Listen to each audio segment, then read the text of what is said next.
시기게 하여 주옵소서. 선포된 말씀에 굴복당하게 하시고 선포된 말씀이 내 삶을 주관케 하시고 이끌고 나가게 하여 주옵소서. 이 시간 주의 성령이 강하게 역사하시고 운행하시고 기름 부어주시고 일하시는 결정의 시간이 되게 하여 주옵소서. 땅의 시간과 하늘의 시간이 공존하게 하시고 땅의 사건과 반드시 하늘의 사건이 동시에 일어나게 하여 주옵소서. 이 세상과 하나님 나라를 앞당겨서 이 세상과 하나님 나라를 동시에 살아가게 하여 주옵소서. 이 예배 가운데 거룩한 간육을 한량없이 부어주시되 개인적인 기름 부음이 임하게 하시고 더 나아가 집단적인 기름 부음이 임하게 하여 주셔서 그때 내 묵은지 먹게 떠나고 멍에가 벗어지되 기름진 까닭에 멍에가 그의 목에서 부러지게 된다고 하신 이사야 10장 27절 말씀이 그대로 이루어지게 하시고 더 나아가 왕의 기름 부음이 제사장의 기름 부음이 선지자의 기름 부음이 충만하게 임하게 해주셔서 우리의 삶 가운데 인생 가운데 가정 가운데 사정 가운데 하나님의 스풍이 크게 나타나게 하시되 레위기 10장 3절 말씀대로 나타나게 하여 주옵소서. 하나님을 가까이 하는 자에게 내 거룩함을 나타나겠고 온 백성 중에 내 영광을 보여주신다고 하신 약속의 말씀이 성취는 밤 될 수 있도록 축복하시고 역사하여 주옵소서. 사모하는 영혼을 만족해 하시며 주린 영혼에게 좋은 것으로 채워주며 약속하신 그 언약의 말씀이 이루어지게 하여 주옵소서. 우리의 예배를 받아 주옵소서. 예수님의 이름으로 기도합니다. 할렐루야. 반갑습니다. 우리 서로 다 같이 인사하겠습니다. 주님이 자리에 계십니다. 다시 한번 하겠습니다. 오늘 좋은 일이 일어납니다. 아멘 하신 분들에게 이 밤에 좋은 일이 일어나게 될 줄 믿습니다. 지금 아멘 하신 분들에게 더 큰 은혜가 임하게 될 줄 믿습니다. 할렐루야. 우리 주님께서는 지금도 예배자들을 찾고 계세요. 우리 주님께서 마태복음 11장 16절에 17절 말씀을 통해서 이 시대를 우리가 어떻게 비유할고 내가 너를 위하여 피를 불어도 춤추지 아니하고 우리가 너희를 위하여 애국하여도 가슴을 치지 않는다고 하는 영적으로 침체되고 어두운 시대에서 하나님께서 이 모든 것들을 회복하기 위해서 예배자를 찾고 계세요. 하나님께서 우리 주님께서 사마리아 여인에게 찾아가서 예배의 민주화를 시키면서 이런 유명한 말씀을 하셨어요. 요한복음 4장 23절에서 24절까지의 약속의 말씀을 보면 하나님께 예배하는 자들은 신령과 진정으로 예배할 때가 오나니 지금이 곧 그때라. 아버지된 자비에게 예배하는 자들을 찾으시니라. 하나님의 영이시니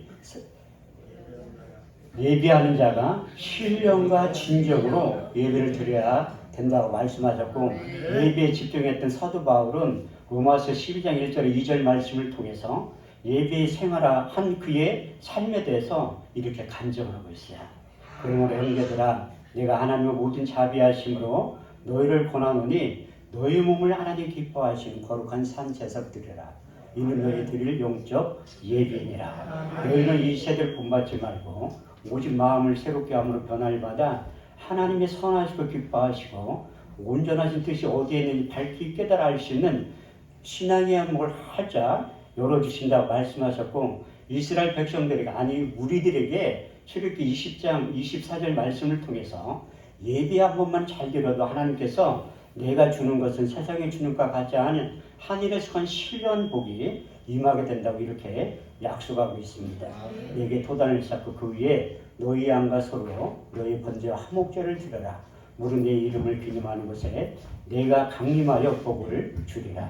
할렐루야. 이 약속의 말씀이 이루어지면 여러분들이 어떤 형편과 처지에 있는 저는 잘 모르지만 우리 주님께서는 이미 잘 알고 계세요. 그래서 사도 바울을 통해서 우리 주님께서 이런 일을 행하신다고 두 번에 걸쳐서 약속하고 있는데 고린도서 4장 8절에 9절 말씀을 보면 우리가 사방으로 우겨싸움을 쌓이지 아니하고 답답한 일을 당하여 낙심하지 아니하고 핍박을 받아도 버림받지 아니하고 거꾸로 됨을 당하여도 방하지 않게 된다고 약속하셨고 더 나아가 우리가 얘기 한 번만 잘 들어서 이 세상과 하나님 나라를 앞당겨서 이 세상과 하나님 나라를 동시에 살아가는 하나님의 백성들에게 이런 삶을 영위할 수 있다고 고린도후서 6장 9절에 10절은 이렇게 말씀하고 있습니다. 무명한 자 같으나 유명한 자요. 죽은 자 같으나 보라 우리가 살고 징계를 받은 자 같으나 우리가 죽음을 당하지 아니하고 근심한 자 같으나 항상 기뻐하고 가난한 자 같으나 많은 사람들을 부유케 하고 아무것도 없는 자 같으나 모든 것을 소유한 자로 만들어 주실 줄 믿습니다. 할렐루야. 이렇듯이 우리가 예배를 드려서 주님을 만나면 돼요. 그래서 이사야 34장 16절 말씀에 보면 여호와의 책을 자세히 읽어보라. 이것이 하나도 빠진 것이 없고 짝이 없는 것이 없으리니 이는 여호와의 입이 이를 명하셨고 그의 신이 이것들을 모으셨다고 말씀하고 있습니다. 그래서 여러분들이 잘 알고 있듯이 구약 성경은 오실 예수님에 대해서, 신약 성경은 오신 예수님에 대해서, 요한계시록은 다시 오실 예수님에 대해서 약속하고 있어요. 요한복음 5장 39절 말씀을 보면 너희가 성경에서 영생을 얻는 줄 생각하고 이 성령이 내게 대하여 증거하느니라. 요한복음 20장 31절 말씀에 보면 성경을 기록한 목적에 대해서 자세히 말씀하고 있는데 오직 이것을 기록하면 너희로 예수가 하나님의 아들 그리스도이심을 믿게 하려 하며 또 그 이름을 힘입어 영생을 얻게 하려 하시느니라. 저는 민족보호운동본부 31기 출신이에요. 그래서 이태희 목사님이 총재된 다음에 제가 연세중학교에 이태희 목사님을 보고 싶어서 찾아간 거예요. 가까이에서 그분을 뵐 수 있는 기회가 이제 그때는 연수원이라고 했습니다. 연수원에 가면 총재님을 가까이 뵐 수 있겠다 이렇게 생각했는데 강의를 별로 안 하시더라고요. 그래서 이태희 목사님이 항상 개강 예배 드릴 때 마태복음 5장 11절에 12절 말씀을 본문으로 해서 설교로 하시더라고요. 너희가 나를 인하여 욕하고 핍박하고 거짓을 벗을 악한 말을 할 때 기뻐하고 즐거워하라. 하늘에서 상이 크미니라. 너희 선지자들 이같이 핍박을 받았느니라. 그래서 우리가 주의 일을 감당할 때 부흥사 생활할 때 욕과 핍박을 겸하여 받는다고 말씀하고 있어요. 이건 우리 주님께서 하신 말씀이고 이제 이 부흥사의 역할을 감당할 때 첫 번째가 선지자의 역할을 하게 된다고 말씀하고 있습니다. 그래서 선지자는 받은 말씀을 가감없이 전하는데 그래서 하나님의 말씀이 증거되고 선포되어지는 자리에는 하나님께서 우리 인간들이 가지고 있는 마음에 찔리는 현상이 나타난다고 성경은 표현하고 있습니다. 왜냐하면 하나님의 말씀은 살았고 운동력이 있어 자유의 날선 어떤 것보다도 예리하여 혼과 영감 및 관절과 골수를 찔러 쪼갠다고 표현하고 있고 예레미야 23장 28절에서 29절까지의 말씀을 보면 나 여호와가 말하노라 몽사를 얻은 선지자는 몽사를 말할 것이요 하나님의 말씀을 받은 자는 성실히 그 말을 할 것이라. 나 여호와가 말하노라 내 말이 불같지 아니하냐 반석을 쳐서 불어대는 방망이라고 표현하고 있고 사도 바울은 에베소 6장 17절 말씀을 통해서 성령의 검 다시 말해서 하나님의 말씀을 가지라고 표현하고 있어요. 그래서 누가복음 2장 35절 말씀을 보면 칼이 내 마음을 찌를 듯하니 마음에 숨은 것이 드러나게 된다고 표현하고 있고 그래서 하나님이 우리의 심령을 기경하고 가로막는데 하나님의 말씀을 도구로 사용하신다는 거예요. 그래서 하나님의 말씀이 증거되고 선포되어지는 자리는 마음에 찔리는 현상이 나타나게 되는데 그래서 하나님의 영으로 감동되었던 제자들이 나아가서 내가 보고 들은 예수를 전하지 않고는 견딜 수 없는 뜨거운 마음을 주셨을 때 그 약속의 말씀 들었던 하나님의 백성들이 이렇게 회개하고 돌아왔다고 사도행전 2장 37절에 39절은 이렇게 기록하고 있습니다. 저희가 이 말을 듣고 마음에 찔려 베드로와 또 다른 사도들에게 물어가로되 형제들아 우리가 어찌할까 하거늘 베드로가 가로되 너희가 각각 회개하여 예수 그리스도의 이름으로 세례를 받고 제사함을 얻으라. 그러면 성령을 선물로 받으리니 이 약속은 너희와 너희 자녀와 모든 본대 사람 곧주 우리 하나님을 부르시는 자들에게 하신 것이라. 그래서 베드로와 또 다른 사도들 하나님의 영으로 감동돼서 하나님의 말씀을 증거할 때 회개하고 돌아오는 놀라운 역사가 나타나는데 그런데 사도행전 7장 54절, 57절, 58절 말씀을 보면 은혜 받은 스데반 집사님이 똑같이 하나님의 영으로 감동돼서 말씀을 증거할 때 저희가 이 말씀을 듣고 마음에 찔려 저희를 향할 이를 갈거든 큰 소리를 지르며 귀를 막고 성 밖으로 내치고 돌로 쳐주겠다고 말씀하고 있습니다. 이럴 때 하나님의 말씀이 증거되는 자리, 선포되는 자리는 마음에 찔려서 회개하고 돌아오든지 아니면 돌로 쳐죽이든지 선택은 여러분들이 하시니. 그래서 저는 받은 말씀을 총재 이태 목사님한테 받은 그대로, 선지자는 핍박을 경험하여 받기 때문에 그대로 말씀을 전한. 그리고 또 이제 부흥사가 뭐냐? 해결사라는 게 해결사.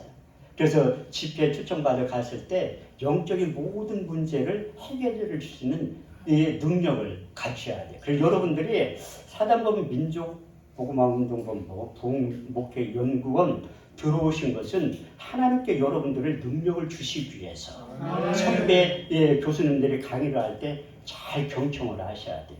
오늘도 보니까 5명이 결석을 했다고 하는데 저는 1년 동안 다닐 때 한 번도 결석을 한 적이 없습니다. 그런데 일반 학교 다닐 때는 결석을 많이 한 사람인데 목사가 돼서 이제 부흥사 연수원 다닐 때는 개근상을 받았어요. 그만큼 한 시간 한 시간이 아깝고 소중한. 왜? 나보다 먼저 선배 목사님들이 검증된 교수님들이 와서 강의를 하시잖아요. 그래서 내가 어떻게 저분들을 닮기를 원하는. 근데 우리나라에서 최고의 부흥사가 이태희 목사님이잖아요. 그런데 저분을 어떻게 측근해서 내가 따라. 그런데 이태 목사님 한 번도 오라고 한 적 없어요. 개인적으로 제가 좋아서 찾아다니기. 찾아다니면서 벌써 16년이 됐더라고요. 그런데 저도 모르게 나름대로 많이 불려다녀요. 그래서 윤석재 목사님이 강의할 때 부흥사 되려고 왔어? 이렇게 말씀해요. 그런데 학생들이 예 그러니까 부흥사가 뭐냐? 누가 나를 불러줘야지 부흥사라는 거예요. 안 불러준다니까요. 왜? 여러분들이 일련의 과정을 통해서 부지런히 선배 목사님을 닮기를 원하셔야 돼요. 저는 부흥사의 모델이 이태희 총재님이었어요. 그래서 처음으로 하곡동에 있는 성결교회에서 저는 새벽에 집회를 하고 총재님이 저녁 때 집회를 할 때 처음으로 사석에서 총재를 만나고 식사를 한 내가 큰 절을 한 거예요. 전 집사람을 같이 데리고 다니니 그때는 오라고 했어요. 왜? 총재님한테 인사시켜드리고. 그러니까 집사람한테 빨리 인사해 그랬더니 안 한다는 거야. 안 한다고 하더라고요. 빨리 하라고 하니까 마지못해서 했는데 제가 처음으로 총재님을 만났을 때 사석에서 식사할 때 목사님 감사합니다. 이렇게 세계적인 부흥사하고 식사해서 영광입니다. 이렇게 하니까 옆에 있는 목사님들이 막 웃으시더라고요. 저는 그게 진심이었어요. 같은 목사지만 똑같은 목사가 아니라는 걸 여러분들이 아셔야 돼요. 그래서 1년의 과정 동안 여러분들이 능력받기를 소원하셔야 돼요. 우리나라에 제가 알기로는 부흥사 목사님들이 10,000명이 넘어요. 그 안 1%에서 여러분들이 쓰임받기로서는 자기의 부가가치를 높여 하실 때예요. 그래서 여러분들 일반 목회는 잘 하실지 몰라도 부흥사로서는 학생의 본분에 있잖아요. 그래서 여러분들이 내가 아는 지식은 쓰레기다. 이런 생각을 가지고 교수님들이 강의할 때 그것을 믿음으로 다 받아들이셔야 돼요. 그런데 저는 여기에 또 하나 첨가해서 사도적인 은사를 받아야 된다는 거예요. 그런데 사도하면 바울이 떠올라요. 그런데 바울은 사도권에 권위가 없어요. 그 사도가 될 자격이 뭐냐면 예수님을 육신의 눈으로 목격을 해야 됩니다. 두 번째는 예수님에게 직접 가르침을 받아야 된다. 세 번째는 부활의 주님을 목격해야 되는데 그래서 평생 꼬리표가 바울은 사도 되기를 원했지만 인정을 안 해줬다는. 그래서 13권의 서신서를 쓸 때 그가 대표적인 로마서 1장 1절의 4절 말씀을 보면 예수 그리스도의 종 바울은 선지자로 부르심을 받아 하나님의 복음을 위하여 택정함을 입었나니 이 복음은 하나님이 선지자들을 말미암아 그의 아들에 관하여 성경에 미리 약속하신 것이라. 이 아들로 말하면 육신으로서는 다윗의 혈통으로 나셨고 성결의 영으로는 죽은 자 가운데서 부활하여 하나님의 아들로 인정되신 바 되셨으니 곧 우리 주 예수 그리스도라. 근데 사도 바울은 예수님을 누구보다도 더 많이 알고 있었어요. 그 이유가 무엇인가 하면 요한복음 14장 26절 말씀을 보면 우리 주님께서 보혜사 곧 아버지께로부터 너에게 보내실 성령 그가 너에게 모든 것을 가르치시고 내가 말한 모든 것을 생각나게 하시리라. 아멘. 요한복음 15장 26절 말씀에 보면 내가 아버지께로부터 너에게 보낼 보혜사 곧 아버지께로부터 나오신 진리의 성령이 오실 때 그가 나를 증거하실 것이요. 아멘. 사도 바울은 우리하고 예수님 체험하는 게 똑같다는 거예요. 성령 보혜사 진리의 성령이 오셔서 예수님에 대해서 정확히 가르쳐 주셨다는 거예요. 그래서 사도 바울이 예수님에 대해서 그렇게 내가 만난 주님에 대해서 로마서 1장 1절에서 4절 말씀을 통해서 내가 사도권에 대해서 간증하고 그래서 사도 바울은 다메섹 도상에서 주님을 만난 거예요. 왜? 사도행전 9장 15절 말씀에 보면 아나니아에게 사도 바울을 부르신 목적에 대해서 자세하게 기록하고 있어요. 이 사람은 임금들과 이방인과 이스라엘 자손 앞에 내 이름을 증거하기 위한 택한 나의 그릇이라고 말씀하고 있습니다. 사도 바울은 실제로 주님을 만나고 주님에게 가르침을 받은 거예요. 그래서 요한복음 20장 21절에 22절 말씀을 보면 너에게 평강이 있을지어다. 아버지께 나를 보내신 것 같이 나도 너희를 보냈느라. 이 말씀을 하시며 저희를 향하여 숨을 내쉬며 가라사대 성령을 받으라. 나의 영을 받으라. 나의 숨을 받으라고 외쳤을 때 그때 우리 주님께서 제자들에게 사도권을 부여했지만 바울에게도 사도권을 부여해 주시고 또 부활의 주님을 목격을 한 거예요. 그때 그의 인생이 변한 거예요. 그래서 새 사람이라는 단어가 성경에 딱 4번 등장하는데 그 중에 신약에 3번 등장하는 게 사도 바울이 다 기록한 거예요. 누구든지 사무엘상 10장 6절 말씀에 보면 성령이 우리 육체 가운데 임하면 변하여 새 사람이 된다는 거예요. 내게는 여호와의 크게 임하리니 너는 그들과 함께 예언을 하고 변하여 새 사람이 되리라. 바울은 주님을 만나서 새 사람이 됐기 때문에 그 유명한 고린도서 5장 17절 말씀을 기록한 거예요. 그런즉 누구든지 그리스도 예수 안에 있으면 새로운 피조물이라. 이전 것은 지나가지는 보라 새 것이 되었다. 골로새 3장 10절 말씀을 보면 새 사람이 입었으니 자기를 창조하신 자의 형상을 쫓아 지식에까지 새롭게 함을 입는 자가 된다고 말씀하셨고 에베소 4장 21절 말씀을 보면 진리가 예수 안에 있는 것 같이 가인 그에게서 듣고 그에게 가르침을 받았을 텐데 너희는 유혹의 욕심을 따라 썩어진 구습을 쫓는 옛사람을 벗어버리고 의와 진리와 거룩함으로 지으심을 받은 새 사람을 입으라고 말씀하고 있습니다. 그의 힘과 노력으로 새 사람이 되려고 했지만 안 된다는 거예요. 그래서 새 사람을 입는 방법이 예수와 함께 동행하면 된다는 거예요. 그럼 예수님에 대해서 정확히 잘 알아야 되는데 저는 예수님에 대해서 이론과 지식은 좀 알고 있었는데 그분에 대해서 뭐 만난 적도 경험이 없기 때문에 제가 이스라엘 성서 현장 연수를 갔다 온 거예요. 그래서 가가지고 비아 돌로로사 그 고난의 길 십자가의 길을 올라가면서 빌라도 법정에서 골고다 언덕까지 출발하기 전에 가이드가 기도하고 싶은 사람이 있으면 손 들으라고 하더라고요. 그래서 제가 손을 번쩍 들으니까 그때 딸하고 같이 간 아빠가 창피하게 왜 기도를 하려고 해야 가만히 있지. 그런데 제가 꼭 하고 싶더라고요. 그때 제가 이사야 53장 1절에서 6절 말씀을 묵상하기 시작합니다. 우리의 전한 것을 누가 믿었느냐. 여호와의 팔이 네게 나타나느냐. 그는 주 앞에서 자라나기를 연한 순 같고 마른 땅에 닿은 줄기 같아서 고운 모양도 없고 풍채도 없은즉 우리 보기에 흠모할 만한 아름다운 것이 없도다. 그는 멸시를 받아서 사람에게 실어버린 바 되었으며 간구를 많이 겪었으며 질구를 아는 자라. 마치 얼굴을 가리우고 사람을 바라보지 않음을 받는 자 같아서 멸시를 당하였고 우리도 그를 비히 여기지 아니하였도다. 그는 진로 우리의 질고를 지고 우리의 슬픔을 당하였거늘 우리는 생각하기를 그는 징벌을 받아서 하나님께 맞으며 고난을 당한다 하였노라. 그가 찔림은 우리의 허물을 인하며 그가 상함은 우리의 죄악을 인함이라. 그가 징계를 받음으로 우리가 평화를 누리고 그가 채찍에 맞음으로 우리가 나음을 입었도다. 우리는 다 양 같아서 그를 향하여 각기 제 길로 갔거늘 여호와께서 우리의 무리의 죄악을 그에게 담당시키셨도다.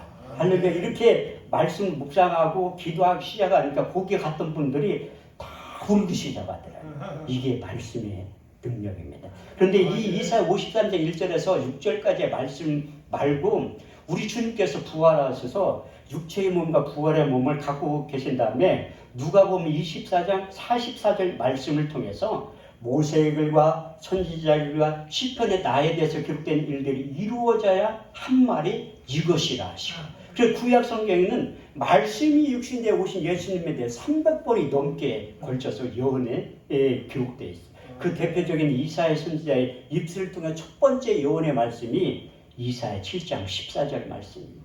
주께서 친히 징조로 너에게 주실 것이요 보라 처녀가 잉태하여 아들을 낳을 것이요 그 이름은 임마누엘이라 하리라 하셨으니 이를 번역한즉 하나님이 우리와 함께 하심이니라. 두 번째 예언의 말씀이 이사야 9장 6절 말씀을 보면 한 아이가 우리에게서 낳고 한 아들을 우리에게 주신 바 되었는데 그것께는 정사를 내었고 그 이름은 기묘자라 모사라 전능하신 하나님이라 영존하신 아버지라 평강의 왕이라 할 것이니라. 세 번째 예언의 말씀이 이사야 53장 1절에서 6절 말씀이에요. 그래서 이사야 선지자의 입술을 통해 선포되어진 하나님의 언약의 말씀은 하나님의 때에 하나님의 방법으로 반드시 성취된다고 시편 89편 34절은 이렇게 말씀하고 있습니다. 내 언약을 파하지 아니하고 내 입술을 낸 것도 변치 아니하리라. 여러분들이 잘 알고 있는 민수기 23장 19절 말씀을 보면 여호와는 인생이 아니신 거짓말을 아니하지 아니하시고 인자가 아니신 후회가 없으시도다. 어째 말씀하신 말을 행치 아니하시고 하신 말씀을 실행치 아니하시랴. 이사야 선지자의 그 예언의 말씀이 700년이 지나서 말씀이 육신되어 오신 예수 그리스도에 대해서 천사가 먼저 와서 이렇게 예언을 하고 있습니다. 누가복음 2장 12절에 14절 말씀을 보면 오늘날 다윗의 동네에 너희를 위하여 구주가 나섰으니 곧 우리 주 예수 그리스도라. 너희는 가서 강보에 쌓여 구유에 놓인 아기를 보리니 이것이 너희에 대한 표적이리라. 호련히 허다한 천군이 천사와 함께 있어 하나님을 찬송하여 가로되 지극히 높은 것은 하나님께 영광이요 땅에서는 기뻐하심을 받은 사람들의 구원이라고 말씀하고 있습니다. 그런데 이 천사들뿐만 예언이 아니라 그 성취되어지는 장면에 대해서 마태복음 1장 18절에 23절을 통해서 아기 예수 탄생의 비밀에 대해서 이렇게 기록하고 있습니다. 예수 그리스도의 나심은 이러하니라. 그 모친 마리아가 요셉과 정혼하고 동거하기 전에 성령으로 잉태된 것이 나타났더니 그 남편 요셉은 의로운 사람이라. 저를 드러내지 않고 가만히 끊고자 생각할 때에 주의 사자가 현명하여 가로되 다윗의 자손 요셉아 내 아내 데려오기를 무서워 말라. 그의 잉태된 것은 성령으로 된 것이라. 볼지어다 처녀가 잉태하여 아들을 낳을 것이요 그 이름을 예수라 하리라. 이는 자기 백성을 저희 죄에서 구원할 자신이라. 예수 그리스도의 이름을 우리에게 주신 분. 그 예수 그리스도의 이름 때문에 여러분들이 이 자리에 앉아 계시고 주의 종으로 맡겨진 사명 감당하게 될 줄 믿습니다. 그래서 그 예수 그리스도의 비밀에 대해 사도 바울은 골로새 2장 2절의 3절 말씀을 통해서 하나님의 비밀인 예수 그리스도 그 안에는 지혜와 지식과 총명과 모든 감추어진 부하가 담겨져 있고 사도행전 4장 12절 말씀에 보면 다른 이서는 구원을 얻을 수 없나니 천하인간의 구원을 얻을 만한 이름을 우리에게 주신 일이 없다고 말씀하셨고 이제 빌립보서 그 약속의 말씀을 보면 너희 안에 이 마음을 품으라 곧 예수 그리스도의 마음이니 그는 근본 하나님과 본체시나 하나님과 동등됨을 취할 것을 여기지 아니하시고 오히려 자기를 비워 종의 형체를 가져 사람들 같이 되었고 사람의 모양으로 나타나셨으니 자기를 낮춰 십자가에 죽으셨으니 이는 곧 십자가에 죽으시니라. 하나님 그의 이름을 모든 이름 위에 뛰어난 이름을 주사 하늘에 있는 자들과 땅에 있는 자들과 땅 아래에 있는 자들로 모든 무릎을 예수의 이름에 꿇게 하시고 모든 힘으로 예수를 주로 시인하여 하나님 아버지께 영광을 돌리게 하셨느니라. 그래서 그 예수의 이름을 주시고 그 예수의 이름을 입으로 시인하면 하나님의 자녀가 되는 권세를 주셨다고 말씀하고 있습니다. 요한복음 1장 12절 13절 말씀에 보면 영접하는 자 곧 그 이름을 믿는 자들에게는 하나님의 자녀가 되는 권세를 주셨으니 이는 혈통이나 육조나 사람의 뜻으로 난 것이 아니요 하나님께 다시 태어난 자들이라 말씀하셨고 로마서 10장 9절에 10절 말씀을 보면 내가 만일 내 이유로 예수를 주로 시인하며 하나님께 죽은 자 가운데 살리신 것을 내 마음에 믿으면 구원을 얻으리니 사람이 마음으로 믿어 의에 이르고 입으로 시인하여 구원에 이르느니라. 할렐루야. 이렇듯이 우리 주님께서 여러분들에게 예수 그리스도의 이름의 권세를 주고 그분을 믿기만 하면 영접하기만 하면 하나님의 자녀가 되는 권세를 우리에게 주셨어요. 근데 하나님의 자녀가 된 자들에게 한해서 우리 주님께 세 번의 질문을 저와 같은 개인적인 경우에는 물어보시더라고요. 첫 번째 질문이 무엇인가 하면 제자들에게 그 가이사랴 빌립보 지방, 저도 이스라엘 갈 때 가장 아름다운 지역이 북쪽에 있는 가이사랴 빌립보 지방인데 가서 보니까 제자들에게 거기에 신방을 가면서 물어본 거 사람들이 인자를 누구라 하느냐. 그때 더러운 세례요한 엘리야 예레미야 선지자 중에 하나이다. 그러면 너희는 나를 누구라 하냐. 그때 제자들이 대표적인 베드로 이런 신앙 고백이래. 주는 그리스도시요 살아계신 하나님의 아들입니다. 이 신앙 고백하는 게 쉬운 것 같지만 결국 쉽지 않다고 바울은 고린도전 12장 3절 말씀을 통해서 하나님의 영으로 말하는 자 예수를 저주할 자라 하지 아니하고 성령으로 아니하고는 예수를 주로 시인할 수 없느니라. 우리가 하나님의 자녀는 쉽게 되지만 더 나아가 주님의 제자는 되기가 힘들다. 왜? 주님의 제자가 되면 내가 가지고 있는 것을 조금 내놓으라는 거예요. 그래서 요한복음 21장 15절 말씀에 보면 베드로에게 찾아오셔서 물어봐요. 이런 질문. 내가 나를 사랑하느냐? 이렇게 물어보신다. 그때 베드로가 내가 주를 사랑하시는 줄 주께서 아시나이다. 내 양을 먹이라고 합니다. 또 두 번째 질문이 내가 나를 사랑하냐고 합니다. 그래서 내가 주를 사랑하는 줄 주께서 아시나이다. 그때 내 양을 치라. 세 번째 마지막 질문도 똑같아. 내가 나를 사랑하느냐? 내가 주를 사랑하는 줄 주께서 아시나이다.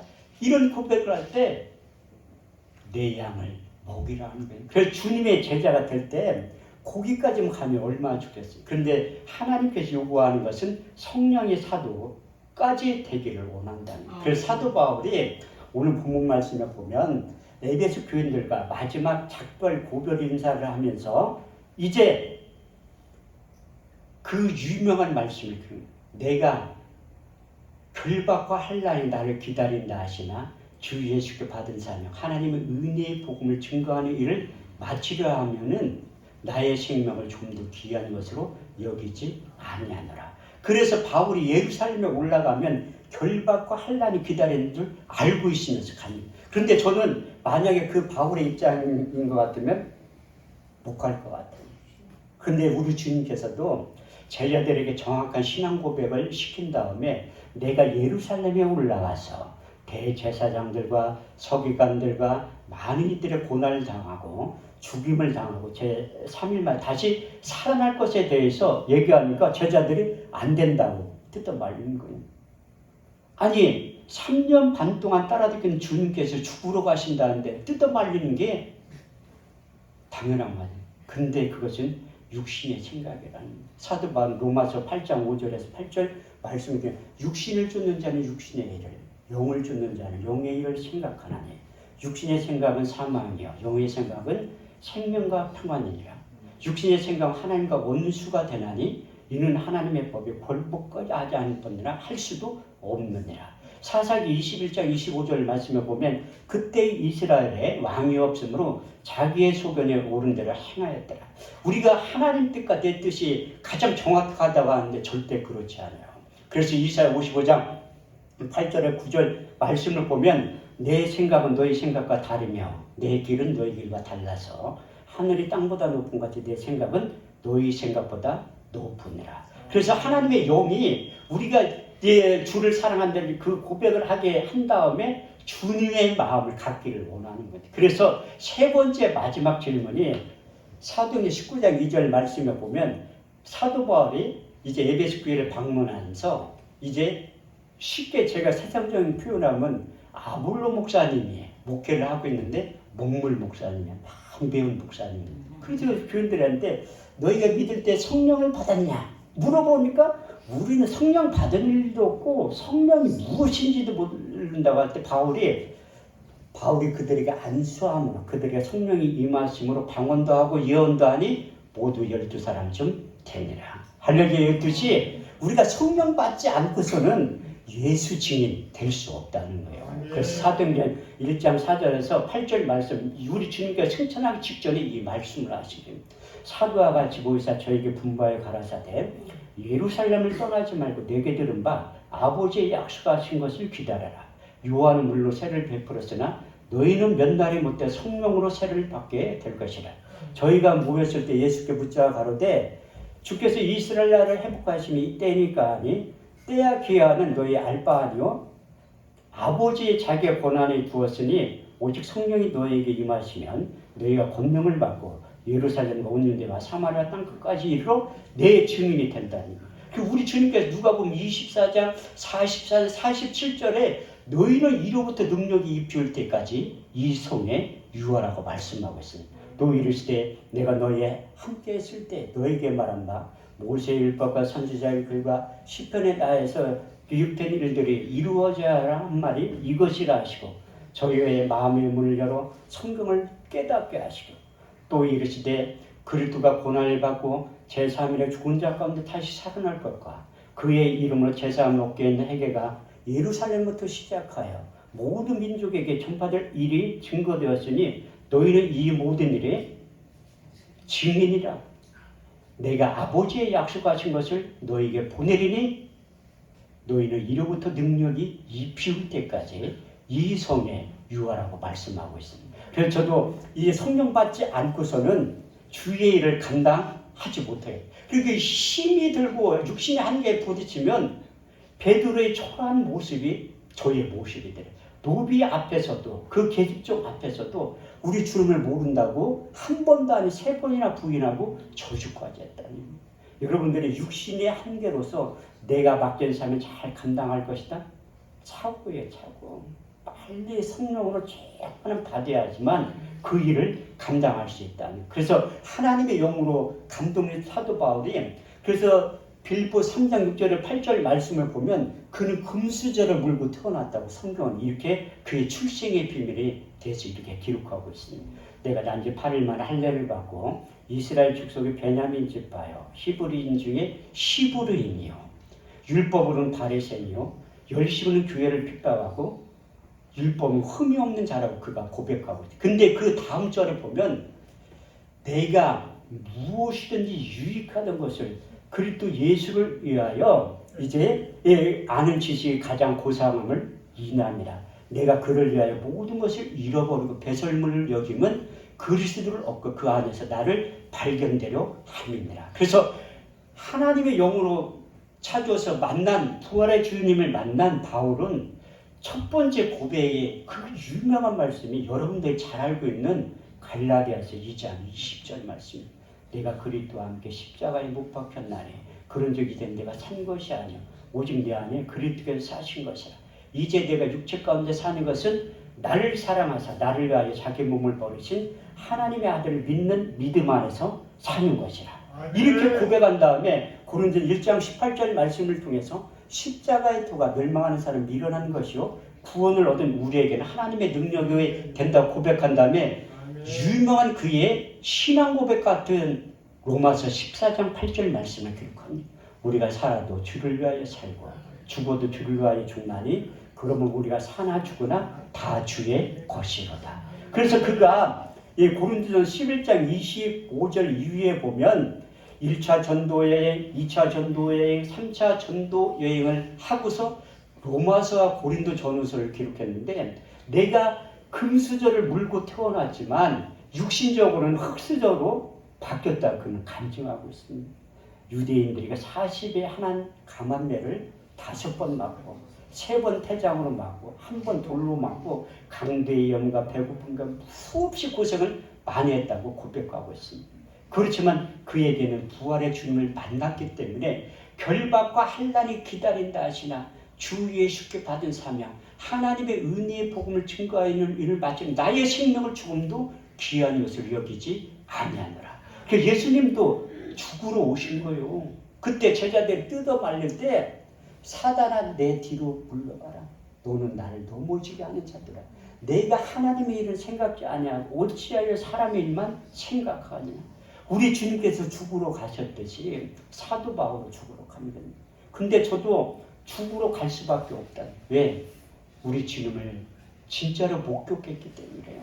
저도 사도행전 9장, 사도행전 22장, 사도행전 26장 말씀, 사도 바울이 경험한 다메섹 사건을 저도 경험한 적이 있습니다.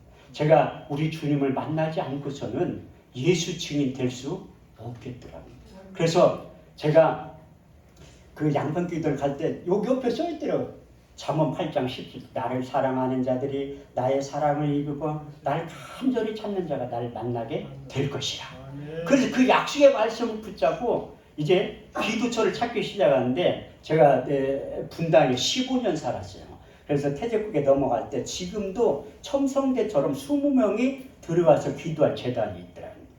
거기에 어떤 권사님이 소개를 시켜줘요. 그때 20명의 사람들이 거기에서 기도를 하고 있었어요. 그런데 저 한 사람 목사 만들려고 그 20명의 사람들을 3개월에 걸쳐서 흩어지게 만들더라고요. 그래서 매일 출근을 하는 거예요. 가서 성경 읽고 기도하고 성경 읽고 기도하고. 근데 제 생각은 6개월만 지나면 우리 주님을 만날 것 같은데 그건 내 생각이죠. 항상 내 생각과 하나님의 생각은 다른 거야. 그래서 그때 1년이 지나고 14개월이 지난 어느 날 빛으로 찾아오신 우리 주님을 만나거든요. 그때 두 가지의 말씀을 경험시켰어요.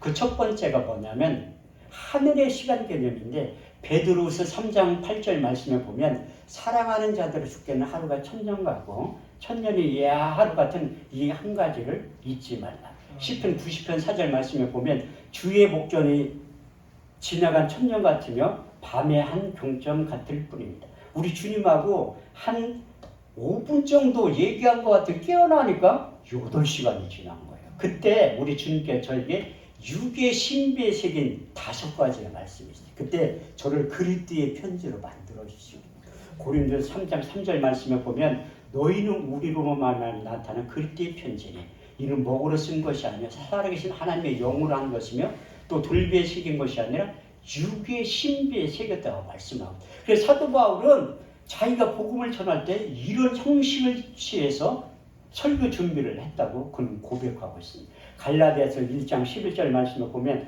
내가 전하는 복음은 사람의 뜻으로 난 것이 아니요 사람에게 배운 것도 아니요 사람에게 받은 것도 아니요 곧 그리스도의 계시로 말미암아 하나님의 복음을 증거하게 되었다고 말씀하고, 제가 원래 말을 잘 못하는 사람이에요.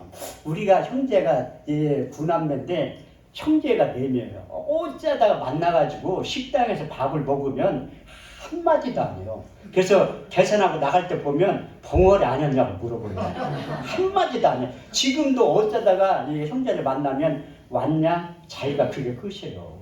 몇 시간 동안 얼굴 보면서 말을 안 해요. 그런데 하나님 저에게 말 잘할 수 있는 능력을 그때 주시는 거예요. 그래서 여러분도 우리 주님과 독대할 시간이 필요하다는 거예요. 독대할 시간. 그때 우리 주님께서 육의 신비에 새겨 주신 첫 번째 말씀이 말 잘할 수 있는 능력을 주신 거예요. 고린도 2장 4절에 5절 말씀을 보면 내 말과 내 전도함이 지혜에 권하는 말을 하지 아니하고 다만 성령의 나타남과 능력으로 하여 너희 믿음이 사람의 지혜에 있지 않고 하나님의 능력 가운데 있게 하려느라. 너는 이제 앞으로 목회를 할 때 스승으로서 목회하지 말고 아비의 심정을 가지고 목회를 하라는 거예요. 고린도 4장 15절 말씀에 보면 그리스도 안에서 일만 스승이 있을 때 아비는 많지 아니하니 내가 복음으로써 너희를 낳았습니다.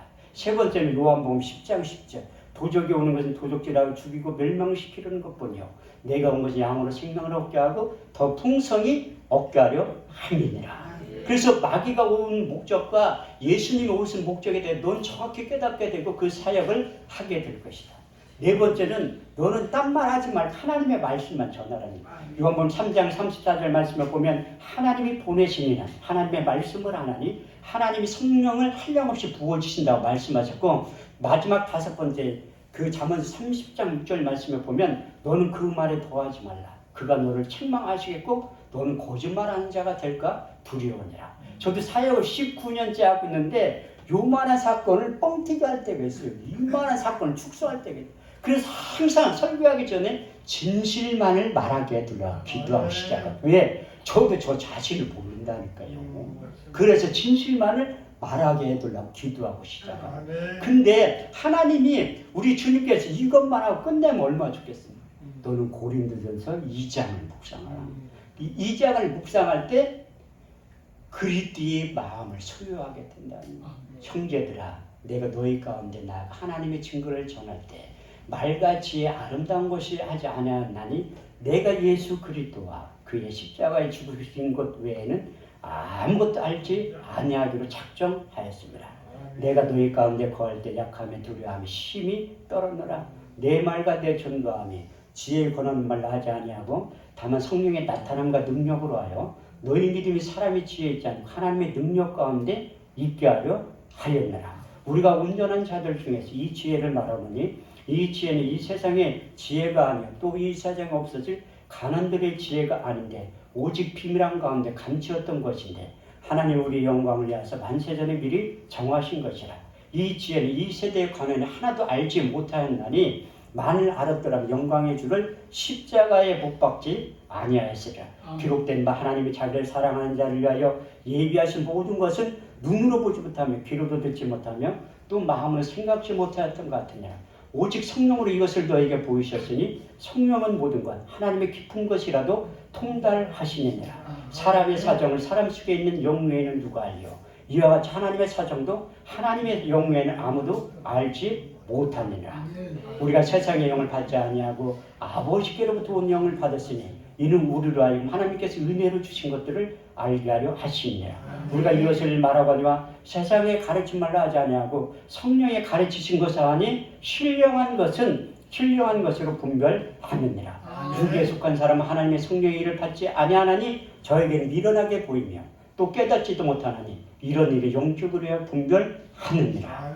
신령한 자는 모든 것을 판단하나 자기는 아무에게도 판단을 받지 아니하느니라. 누가 주의 마음을 알아서 주를 가르치겠느냐? 그러나 우리가 그리스도의 마음을 가졌느니라. 이 고린도전서 2장을 기록할 때 사도 바울이 방문한 곳마다 교회가 세워졌는데 한 곳 교회가 세워지지 않은 곳이 있어요. 그리스도 아덴 지역에 가서는 유전적인 지식을 가지고 변론했다고 성경이 기록하고, 그래서 교회가 세워지지 않은 것을 깨닫고 철저히 해결한 다음에 내가 예수 그리스도와 그의 십자가 죽으신 것 외에는 아무것도 알지 아니하고 작정한 다음에 예수님에 대해서 자기가 맞는 예수님에 대해서 소개하는. 그래서 저도 사역을 하다 보니까 어느 순간에 예수님의 얘기는 한마디도 안 하고 설교를 끝날 때가 있어요. 그래서 제가 책망을 받고 예수님에 대해서 얘기만 하는 거예요. 왜? 예수 외에는 없기 때문에. 우리의 희망은 예수밖에 없어요. 그분을 만나면 사역의 지경도 활짝 열리지만 또 하나님이 직접 역사도 하지만 누군가의 멘토를 통해서 만나게 돼요. 저는 그분이 이태희 총재님이에요. 그래서 이태희 총재님 만나가지고 이태희 목사님 닮기를 원한 거예요. 그래서 그 닮기를 원하면 그분에 대해서 알아야 되잖아요. 철저히 연구를 하기 시작하는 거예요. 저분이 말하는 언어, 내가 집회하는 거. 그래서 이태희 목사님 신기한 게 뭐냐면 똑같은 본문과 설교를 50번 들어도 은혜가 된다는 거예요. 그게 영적인 능력이에요. 아멘. 왜? 영적인 능력이 있으면 하나님의 말씀 똑같이 들어도 은혜가 돼요. 그런데 제가 맨날 똑같은 설교해봐요. 제가 다음에 여기 올 일에서 똑같은 설교하면 저 목사님 설교 준비도 안 하는 게죠. 이렇게 생각하는데 안 그래요. 여러분들이 제가 다음에 또 들어도 야 신기하다. 어떻게 저렇게 설교를 할지. 이런 영적인 능력도 총재님을 만나고 난 다음에 사회길이 더 열어지기 시작해요. 누가 나를 알아주겠어요. 총재님 이 사단과 민족보호마 운동본부가 된 다음에 그래서 총재님이 저를 3대 총붕단장을 시킨 일이 있어요. 지금부터 5년 전에 제가 총붕단장 했었는데 1대가 이기한 목사님, 2대가 작년에 대표회장 했던 신성 목사님, 3대가 제가 했던 거예요. 그런데 어떻게 내가 그 총붕단장이 됐냐면 하나님께서 저는 그 집회를 상당히 많이 한 목사 중에 한 사람이에요. 여러분들이 양평기도원이라고 혹시 아시는 분 있습니까? 네, 저 양평에 있는 거기에 설교를 가장 많이 하는 목사가 5인방이 있는 그 중에 한 사람이 저예요. 약 115번을 넘게 했으니까. 그래서 주일날 저녁에 2년을 집회를 간 거예요. 그러더니 그거 제가 말하려고 하는 게 아니라 부흥단장 됐을 때 월요일날 저녁엔 양평기도원에서 화요일날은 그 수동기도원에서 수요일날은 오사리 기도원에서 이태 목사님 만나가지고 제가 오사리 기도원 주광사가 된 거예요. 어떤 분들 한 번, 두 번 하고 주광사래. 아니라니까 최소한 10번 이상은 해야지 주광사. 저는 20번 해봤어요, 설교를. 17번은 단체에서, 3번 자체성회 할 때 불려간 거예요. 자체성회는 안 불러요. 웬만큼 설교에서는 안 부른다니까. 그 자체성회 갈 때는 강사료도 줘요. 45만 원. 원래 50만 원인데 부가세 10% 띄고 45만 원 준다니까. 제가 이 얘기를 하려고 하는 게 아니라 이제 양평기도원에 있었던 일을 간증을 하려고 하는 거예요. 그러니까 양평기도원에서 집회를 상당히 많이 했는데 그 많이 하게 된 계기가 뭐냐면 아니 총재님이 수동기도원 원장할 때 제가 거기 화요일날 갈 때 하나님이 수동기도원에서 너 여기서 집회 3번 할 수 있게 돼 1년 안에 그런 말씀을. 그런데 제가 그때 양평기도원, 군산일기도원, 초정약수기도원 그 집회를 많이 할 때요. 그런데 집회 한 번 할 때 여러분들이 부흥사 되려고 하시니까 연합집회할 때 돈이 많이 들어가요. 양평기도원이나 수동기도원은 350에서 400만 원 들어요. 오사리기도원 집회 한 주간 할 때 1000만 원 넘게 들어가요. 누군가는 헌신을 해야 된다는. 제가 15년 동안 사역하면서 집회할 때마다 100만 원을 먼저 헌금하고 하는 거예요. 어떤 분들은 내가 부흥사 활동하면 많은 돈을 강사를 받는다는데 절대 그렇지 않아요. 내가 심지 않으면 하나님이 역사는 없어요. 저를 아는 많은 분들이 한 목사님 그렇게 집회를 많이 다니는데 내가 강사를 꽤 많이 받냐고 물어보더라고요. 그럼 우리 딸이 집사람도 그래요.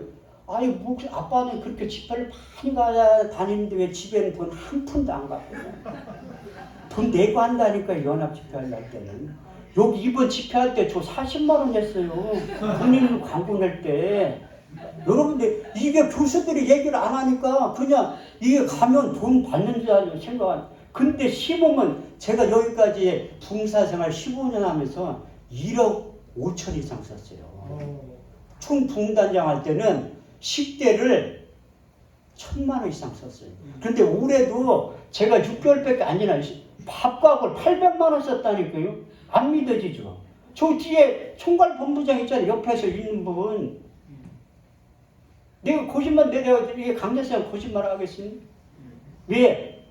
밥 잘 사면 훌륭한 부흥사 된다니까요. 선배 부흥사가 다 꼬시려고 밥 잘 사면 훌륭한. 난 그게 믿음으로 받아들이고 밥 잘 사는 거예요.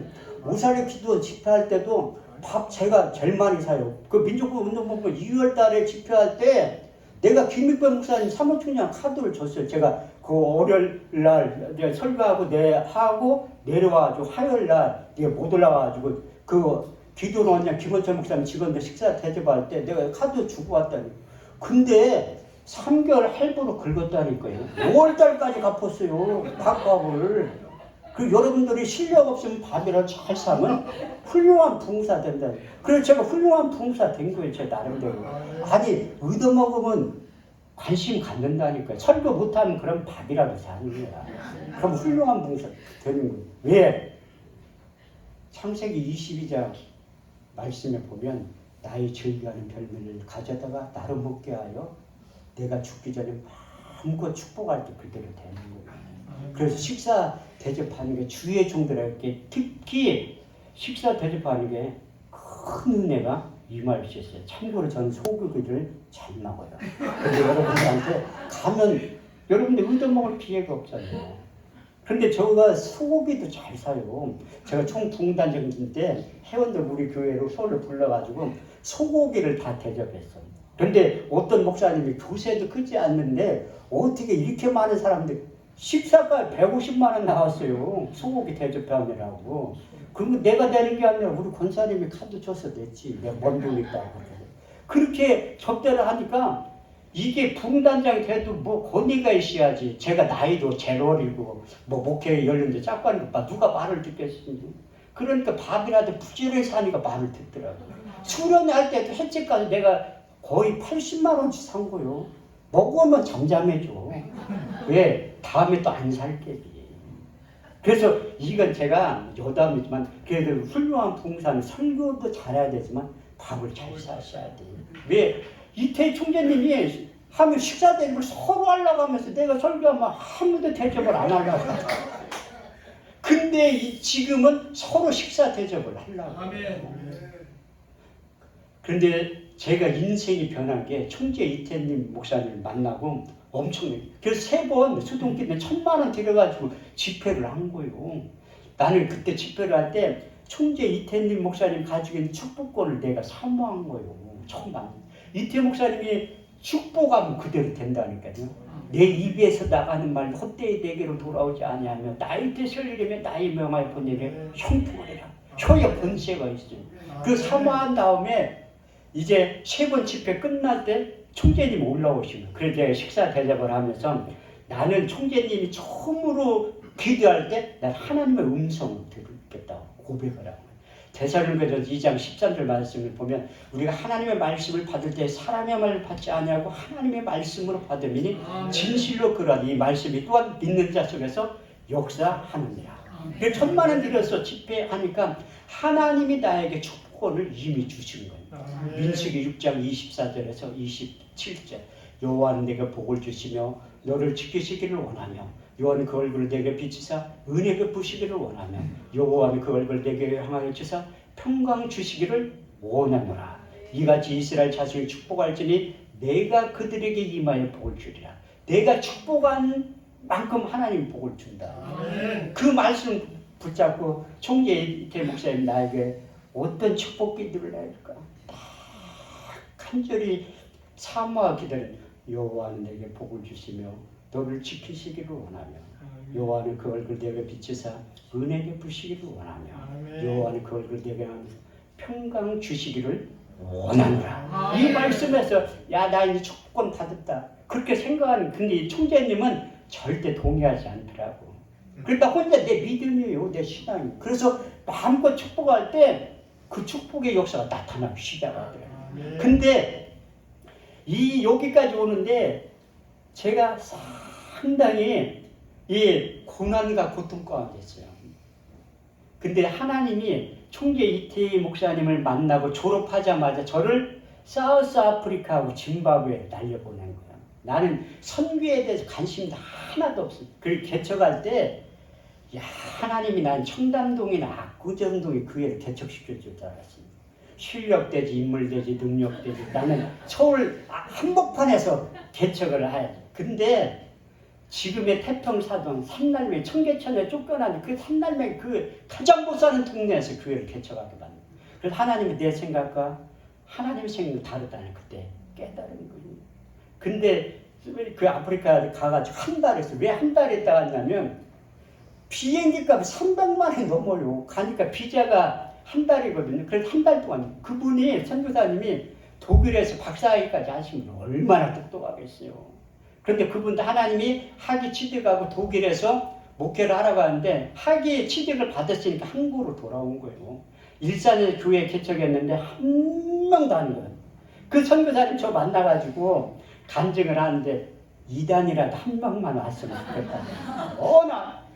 박사학위 있다고 잘하는 거 아니에요. 그래서 하나님이 아프리카로 그분을 날려보는 거예요. 그래서 그분을 만난 다음에 이제 제가 이제 한국에서 갔으니까 설교를 시키더라고요. 한 목사가 설교를 어느 정도 하나? 그러면 뭐 저게 있잖아요. 말씀의 능력이. 하니까 야 신기하다 이렇게 생각하면서 흑인들 앞에서 자기가 설교할 길을 다 시켜준 거예요.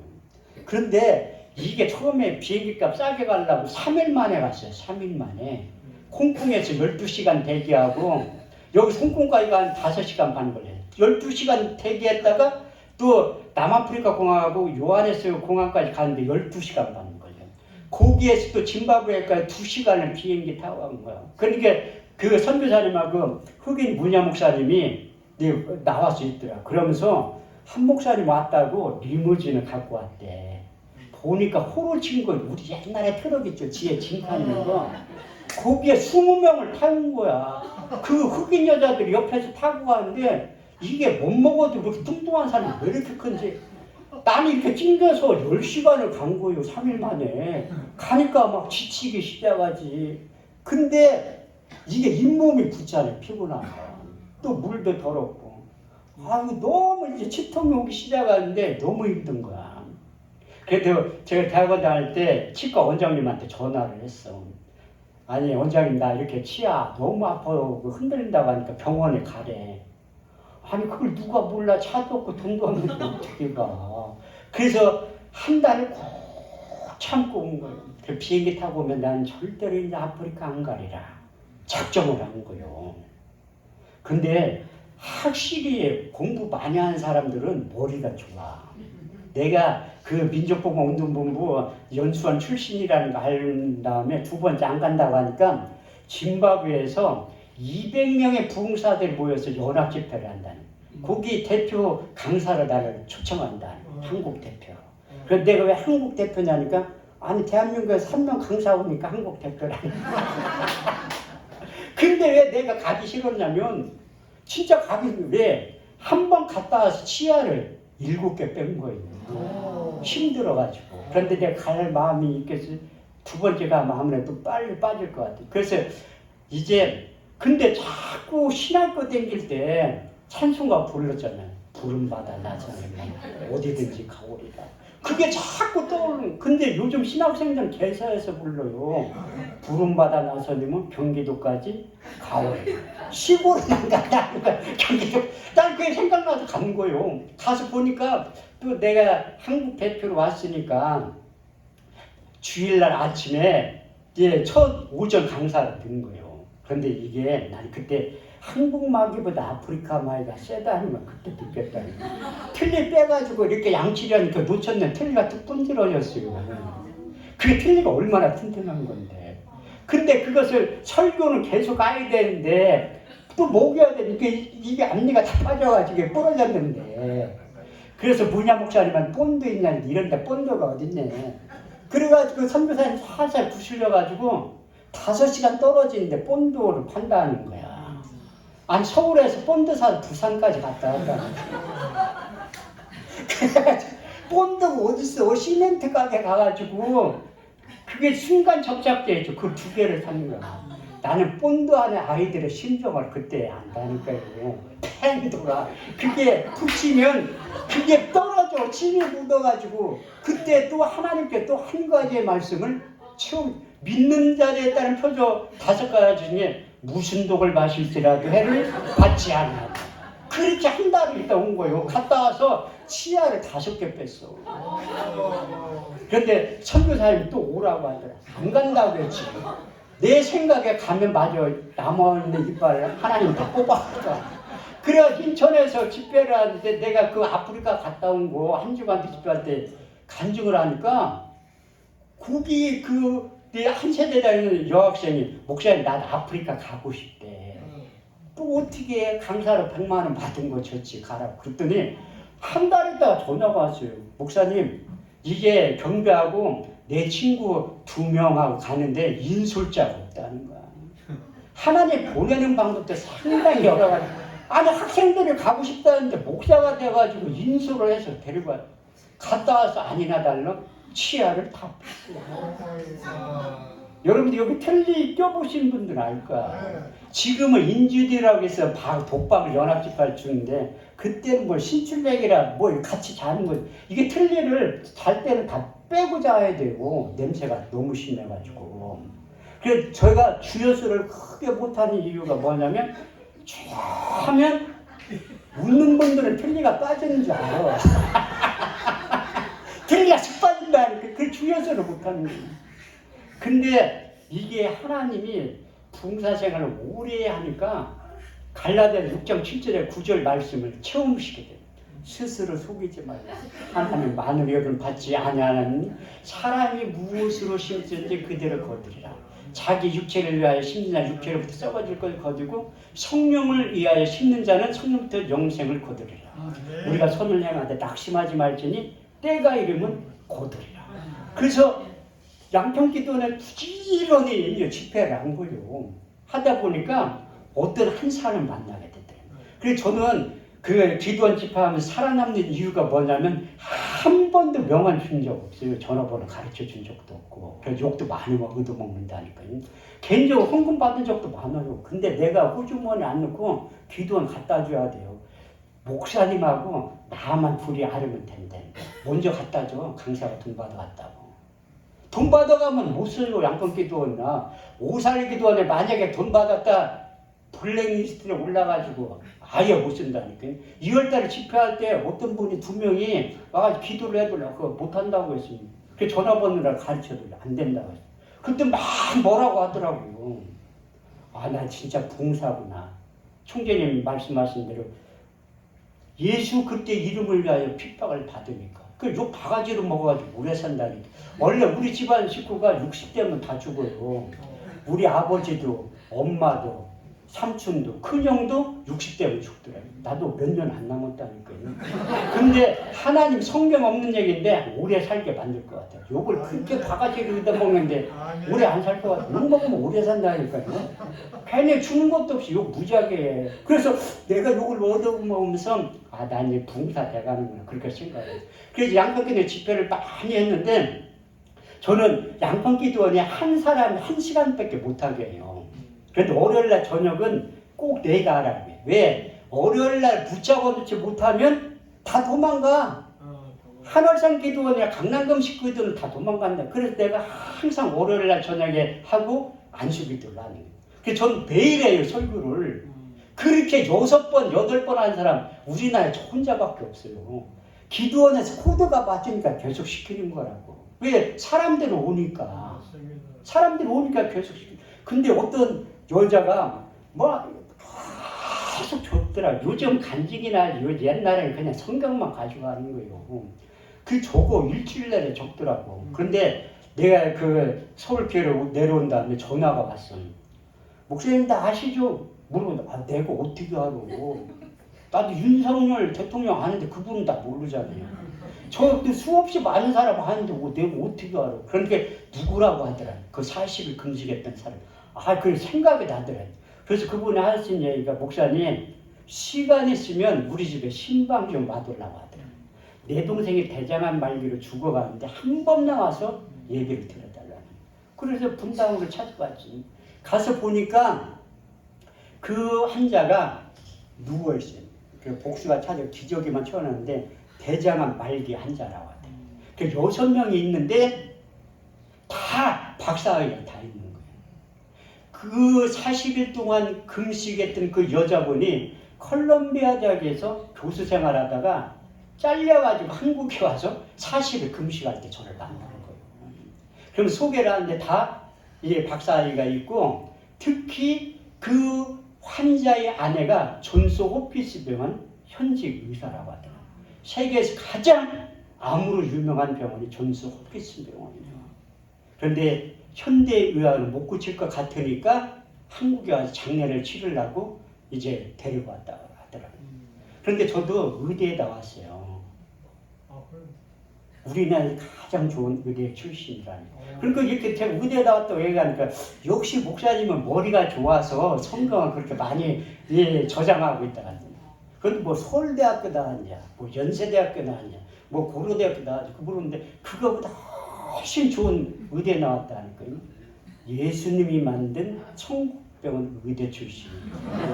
아, 의사들은 못 고친다니. 그러면 대학병원에 여관실이 없어야지. 의사도 죽어요. 못 고쳐서 자기 병도 못 고친다니까. 그런데 예수님이 고치면 다 고쳐요. 사람은 할 수 없으되 하나님은 다 하실 수 있느니라. 그래서 이제 그분들 앉혀놓고 예배를 드리기 시작하는 거예요. 5시간 설교했어요. 5시간. 왜? 믿음 성장은 말씀을 많이 드려야 돼요. 예배를 통해서 하나님이 역사하는 거예요. 예배 안 드리면 하나님이 역사 안 한다는 거예요. 그래서 5시간 설교하는데 우리 반주자 목사님처럼 이쁘게 생긴 여자분이 있더라고. 그래서 내가 그분한테 빼기 할 줄 아냐니까 곱하기 나누기도 할 줄 아는데 죽음에 대해서 1시간 동안 설교하면서 우리의 연수가 70이요 강건하면 80일지라도 우리의 연수의 자랑 수고와 슬픈 분이요 신속히 가니 우리가 날아가게 된다. 권사님 80에서 본인 나이 한번 빼보세요. 몇 살인가? 몇 살이라 하더라고요. 권사님 잘 들으세요. 하나님을 위해 충성할 기회는 남은 시간은 그거밖에 없어요. 그래서 5시간 설교를 하고 나오는데 그분이 따로 나오더라고요. 그 직업병은 못 속이는 거예요. 나오면서 목사님 사실 내가 치과 원장인데 목사님 보니까 틀니를 띄고 있는 것 같아요. 그래서 월요일날 병원에 오라고 하더라고요. 그래서 월요일날 병원에 가서 다 검사를 하는 거예요. 그러면서 내 동생이 많이 좋아졌는데 한 번만 더 예배를 드리러 가자는 거예요. 가서 예배 드렸는데 일어났어요. 실제로. 여러분들은 놀라지도 않아. 하도 많은 환자들이 일으켰기 때문에 놀라지도 않는다. 저는 최초의 사건이에요. 그게. 그러면서 그 환자가 일어난 다음에 누나들 권사님들한테 돈 좀 돌라고 하더라고요. 왜 그러냐니까 한 목사님네 교회에 헌금 좀 하고 싶대. 그러면 꽤 많은 돈을 줘야지. 해당 10만 원 주더라고요. 그 10만 원 가지고 기념으로 교회에 조와 화분 2개 사놓은 거예요. 그래서 그 원장님이 병원에 같이 저하고 또 간 다음에 목사님 돈이 얼마나 들어도 내가 다 임플란트 심어드리겠습니다. 그렇게 해가지고 그 뼈가 다 녹아가지고 이식 수술을 2번을 한 거예요. 그리고 이제 밑에부터 이제 임플란트를 8개 심은 거예요. 근데 제가 소고기를 잘 먹는지 어떻게 알고 병원 바로 옆에 소고집을 가면서 융숭하게 되더라고요. 그 병원 직원들은 해식을 많이 하니까 그 식당 사장님이 도대체 이분이 누구길래 원장님이 깍듯이 고기를 거서 대줘요. 그래서 그 원장님 말로는 내가 고기를 먹여주고 싶은데 자기가 여자라 그렇게는 할 수 없고 3cm, 2cm 잘라가지고 고기 놓더라고요. 그래서 먹여주더라고요. 그래서 수술하기 전에 그 밑에 할 때 6시간을 한 거예요. 6시간. 6시간 작정하고 했는데 기도를 해달라고 하더라고요. 목사님 이게 위험한 수술이라 목사님 기도해달라. 그래서 내가 갑자기 축복기도 한 다음에 8시간 만에 수술이 끝난 거예요. 그게 이제 지나서 6개월이 지나서 상악은 더 위험하대. 그때는 12시간 수술한 거예요. 12시간. 거기에 병원이 큰 치과 병원이라 부원장 남자들 2명인데 본인이 직접 해주고 싶다고 하더라고요. 그래가지고 하고 나서 하루 지나니까 얼굴이 이렇게 붓기 시작합니다. 우리 교인들은 목사님 불쌍하다고 우는데 울지 않는 2 여자가 있어. 우리 집사람과 딸내미나 딴들도 우는데 불쌍하다고. 그래가 제가 이게 4천만 원 들여가지고 임플란트를 한 거예요. 여러분들도 하나님을 위해 헌신할 때 하나님이 축복해 주시고 시간이 많이 갔기 때문에 내가 이 간증 한 가지만 하고 마칠게요. 제가 여기 와서 느낀 게 딱 3가지가 있습니다. 하나님이 들어 사용하시는 기도원이라는 걸 제가 느끼거든요. 그 첫 번째 말씀이 역대하 6장 20절 말씀. 주께서 전에 말씀하시기를 내 이름을 거기 두리라 하신 것 이곳을 향하여 주의 눈이 주의하러 보시며 종들이 이곳을 향하여 비는 기도를 들어 응답하시며 두 번째 이사 56장 7절 말씀을 보면 내가 그를 나의 성산으로 인도하여 기도하는 내 집에서 그들을 기쁘게 할 것이며 그들의 번제와 희생은 나의 단에서 기꺼이 받게 되리니 내 집은 만민이 기도하는 집이라 일컬음을 얻게 될 것이라. 세 번째는 역대하 7장 13절 16절 말씀인데 내가 혹 하늘을 닫고 비를 내리지 아니하거나 혹 내가 메뚜기를 보내어 내 토산을 먹게 하거나 혹 내가 내 백성 가운데 연병을 보내어 유행하게 될 때에 내 이름을 일컫는 내 백성이 그 악한 길을 떠나 스스로 겸비하여 기도하여 내 얼굴을 구하면 내가 하늘에서 듣고 그 죄를 사하며 내가 그 땅을 고칠지라. 여기에서 하는 기도에 내 눈과 귀를 기울이니 내가 이전을 택하고 거룩하게 하여 내 이름을 영영이 거기 있으리라 하였느냐. 내 눈과 내 마음이 항상 여기에 있으리라. 그래서 제가 이제 예수 새정령 부흥협의회 대표장 된 지 11년째 하는 거예요. 그래서 올해 새롭게 총재 이태일 목사님과 대표자 한덕기 목사님 부총재를 모시고 작년 11월 달에 1년 12번을 집회를 해야 되겠다. 그런 생각. 근데 그때 제가 몸 상태가 어떤 상태였냐면 지금도 한쪽 눈이 처음할 때는 안 보여요. 실명 상태에 있어요. 그런데 왜 내가 그 집회를 더 열심히 하냐면 로마서 11장 4절 말씀을 주신 거예요. 코로나 때문에 기도원이 무너지고 개축교회가 무너지는데 발 앞에 무릎 꿇지 아니한 7천 명의 사람들을 통해서 하나님이 세판짜기를 하신다. 진짜 교회와 가짜 교회, 진짜 목사와 가짜 목사, 진짜 성도와 가짜 성도를 구별해 대신다. 그래서 12번의 계약을 하는 거예요. 저도 마음이 변할지 몰라서 한덕기 목사님의 부탁에서 1년 국민일보 계약을 하는 거예요. 근데 한덕기 목사님이 계약금을 600만 원을 내라고 하더라고요. 그런데 600만 원 냈어요. 제 사비로. 왜? 하나님의 일이기 때문에. 저는 변명거리가 있잖아요. 제가 3년 전에 종합검진 받으러 갔다가 소견서를 쓰고 대학병원에 갔다 그 다음날 수술을 받은 거예요. 심근경색으로. 안 갔으면 죽을 수도 있었죠.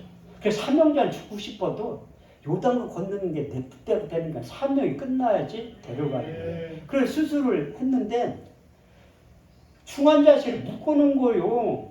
그리고 기저귀를 채워놨더니 왜 채워놨으니까 그냥 싸래. 아니 정신이 말짱한데 어떻게 싸? 속번을 싸도 대변도 싸라는 거예요. 3일 동안 묶어놨어요. 움직이면 다 터진다고. 난 수술해서 아픈 것보다 대변 잡는 게 너무 힘들어요.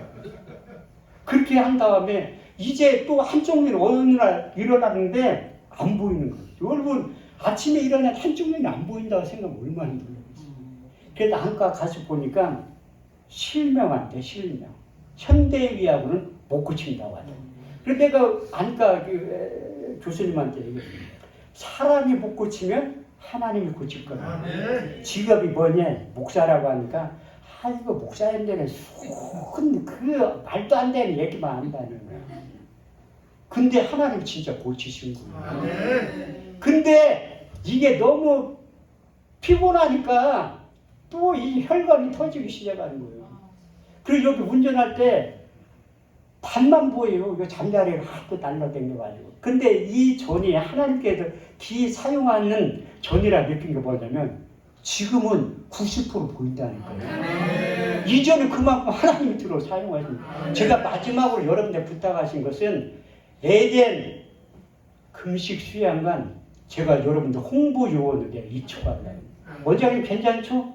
허락 없이 내가 동의 구하지 않고 여러분들이 홍보 요원이 되셔야 돼요. 기도원은 한국 교회가 섬겨야 돼요.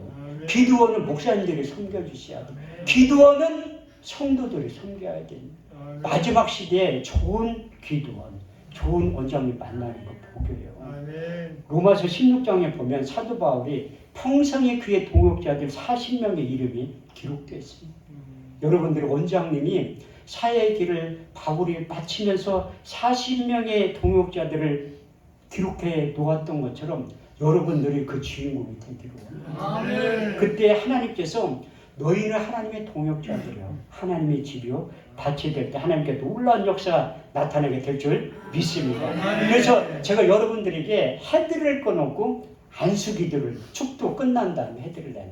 그런데 안수기도도 삼박자가 있어요. 조은기 목사님이 말하는 삼박자 축복이 있듯이 이건 제가 만든 거예요. 성경에 근거해서. 삼박자 안수기도의 삼박자가 뭐냐면 안수하는 목사의 능력이 있어야 돼요. 두 번째는 안수받는 사람의 믿음이 있어야 돼요. 세 번째는 하나님이 역사하셔야 돼요. 시편 139편 5절에서 6절 말씀을 보면 주께서 내 전을 두루 다니시며 내게 안수하셨나이다. 이 지식이 너무 기한이 높아서 내가 능히 감당치 못하겠나.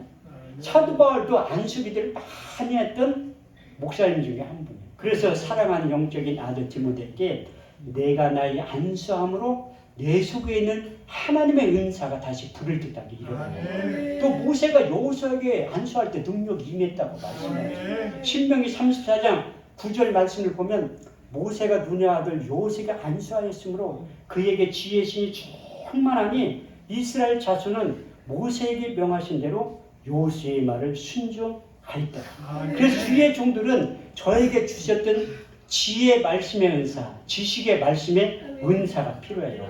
영적인 자원이 필요한데 이 밤에 안수받는 여러분들에게 제가 기도할 때 하나님께서 역대 1장 6절에서 12절 말씀을 주신 거예요. 여호와 폐막 앞에 이르러 노땅에 1000개의 생로 번제를 드렸더라. 이 밤에 하나님께 솔로몬에게 나타나사 이르시되 내가 내게 무엇을 주고 너는 구하라. 솔로몬이 여호와께 여짜오되 주께서 내 아비 다윗에 큰 은혜를 베푸시고 나로 대신하여 왕이 되게 하셨사오니 주 여호와의 원컨대 내 아비 다윗에게 허한 것을 이제 굳게 하옵소서. 이렇게 많은 주의 백성들이 왕으로 삼았사오니 내게 지혜와 지식을 주사 이 백성 앞에 출입하게 없어서 이렇게 티끌같이 많은 주의 백성들을 누가 능히 재판하리까. 여호와께 솔로몬에게 이르실 때 내가 부나 재물이나 존령이나 원수의 생명나라를 구하지 아니하고 내 백성을 치료하기 위해서 지혜와 지식을 구하였으니 그러므로 이제 내가 내게 지혜와 지식을 주고 부와 재물과 존용도 함께 주셨다고 하신 그 동일한 은혜와 역사가 여러분들에게 임하게 될 것이고 더 나아가 이사 50장 4절 말씀대로 주 여호와께 학자여를 내게 주사 말로 공핍한 자에게 어떻게 도와줄 줄 알게 하시고 아침마다 깨우치시되 나의 길을 깨우치사 학자같이 알아듣게 하신다고 하신 약속의 말씀이 이루어져서 여러분들에게 학자여와 학자의 길을 주실 줄 믿습니다. 이건 눌러야 되네. 우리 복음성가 한 장 부른 다음에 기도할 때 하나님이 역사하십니다. 하나님은 여러분들을 부르신 다음에 새로운 마음, 새 영을 주고 여러분들의 몸에서 굳은 마음을 자여버리고 부드러운 마음을 주어서 새 일을 하기를 원하십니다. 이사 43장 18절 19절 말씀을 보면 너희는 이전 일을 기록하지 말라. 옛적 일을 생각하지 말라. 보라 내가 새 일을 행하리니 이제 나타날 것이다. 너희가 그것을 정령히 알지 못하겠느냐. 내가 광야의 길을 사막의 강을 된다. 아니 목사님 내가 나이 먹어가지고 늙고 힘도 없고 돈도 없고 무슨 새 그런 분들 때문에 독수리에 달리듯 새 힘을 공급해 주시니 피곤한 자에게 능력을 주시니 문간 자에게 힘을 더하시나니 소년에도 곤비하며 장정이라 넘어지면 자빠지되 여호를 앙망하는 자는 새 힘을 얻으리니 독수리에 날겠지만 올라가면 같을 것이고 다른 박제라도 굶비지 아니하고 걸어가도 피곤치 아니하신다고 하신 하나님의 약속의 말씀이 여러분들이 기도할 때 다 응답해 주신다. 이사 41장 10절 말씀을 보면 두려워 말라 내가 너희와 함께합니다. 놀라지 말라 나는 너희 하나님이 됩니다. 내가 널 굳세게 하리라. 내가 널 도와주리라. 참으로 너희를 도와주시라 하신 그 하나님께서 예레미야 33장 2절에 3절 말씀을 통해서 이를 행하는 여호와 그것을 지어 성취하는 여호와 그 이름을 여호와라는 자가 이렇게 말하느라 너는 내게 부르짖으라. 내가 내게 응답하겠고 내가 알지 못하는 크고 비밀한 일을 너에게 보여주신다고 말씀해요. 여러분들이 기도하면 하나님께서 응답해 주신다는 것만이 고맙고 감사한데 우리 주님께 자기의 이름의 명예를 버리고 너희가 무엇이든 내게 구하면 내가 시행하리라. 요한복음 14장 14절 말씀을 통해서 약속한 요한복음 16장 23절에서 24절 말씀을 보면 너희가 무엇이든지 아버지께 구하면 내 이름으로 너에게 주시리라. 너희가 이제까지 아무것도 구하지 아니하였으나 구하라 그리하면 받으리 너희 기쁨이 충만하게 되리라. 우리가 기도하면 우리 주님께서 일하시고 우리가 기도하면 하나님께서 응답해 주시는 거라고 그만큼 감사한데 미처 우리가 기도하지 못한 기도의 제목들도 성령 하나님께서 우리를 대신해서 기도해 주신다. 이와 같이 성령도 우리의 연약함을 도우시나니 우리가 마땅히 빌바를 알지 못하나 오직 성령이 말할 수 없는 탄식을 저희를 위하여 간구하시니라. 마음을 감찰하시니가 성령의 생각을 아시나니 이는 성령이 하나님의 뜻대로 성도를 위하여 간구하시니라. 우리 복음성가 부른 다음에